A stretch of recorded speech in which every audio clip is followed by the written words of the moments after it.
বিসমিল্লাহির রহমানির রহিম। প্রিয় ভাই ও বোনেরা, আসসালামু আলাইকুম ওয়া রাহমাতুল্লাহ। আজ আমরা জানব জুমার দিনের একটি বিশেষ ফজিলতপূর্ণ আমলের কথা, যা অত্যন্ত সহজ অথচ দুনিয়া ও আখিরাতের জন্য অমূল্য সম্পদ। আর তা হল দরুদ শরীফ পাঠ করা। জুমার দিনের মর্যাদা।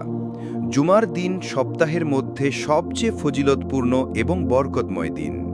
রাসূলুল্লাহ সাল্লাল্লাহু আলাইহি ওয়াসাল্লাম বলেন, সপ্তাহের 7 দিনের মধ্যে সর্বশ্রেষ্ঠ দিন হল জুমার দিন।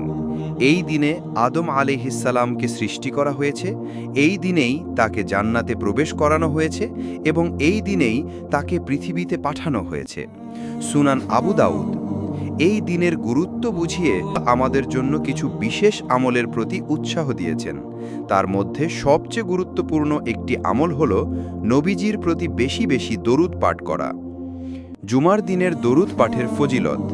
রাসূলুল্লাহ সাল্লাল্লাহু আলাইহি ওয়াসাল্লাম বলেছেন, তোমরা জুমার দিনে আমার প্রতি বেশি বেশি দরুদ পাঠ করো, কেননা এই দিনে তোমাদের দরুদ আমার কাছে পেশ করা হয়। সুনান আবু দাউদ, হাদিস নাম্বার 1531। আরও এসেছে, যে ব্যক্তি আমার উপর একবার দরুদ পাঠ করে, আল্লাহ তাআলা তার উপর 10 গুণ রহমত বর্ষণ করেন, 10টি পাপ মাফ করেন এবং 10 গুণ মর্যাদা বৃদ্ধি করেন। সহিহ মুসলিম। দরুদ শরীফ পাঠের উপকারিতা। আল্লাহর রহমত ও বরকত লাভ হয়, গুনাহ মাফ হয়, দোয়া কবুলের পথ প্রশস্ত হয়, কিয়ামতের দিন নবীজির শাফায়াতের যোগ্য হওয়া যায়, অন্তর শান্তি ও প্রশান্তিতে ভরে ওঠে। কখন পড়বেন? জুমার দিন সকাল থেকেই যত বেশি সম্ভব দরুদ শরীফ পাঠ করুন। বিশেষ করে জুমার নামাজের আগে ও পরে বেশি বেশি পড়া উত্তম। সুযোগ পেলেই মুখে দরুদ রাখতে চেষ্টা করুন। সহজ কিছু দরুদ শরীফ।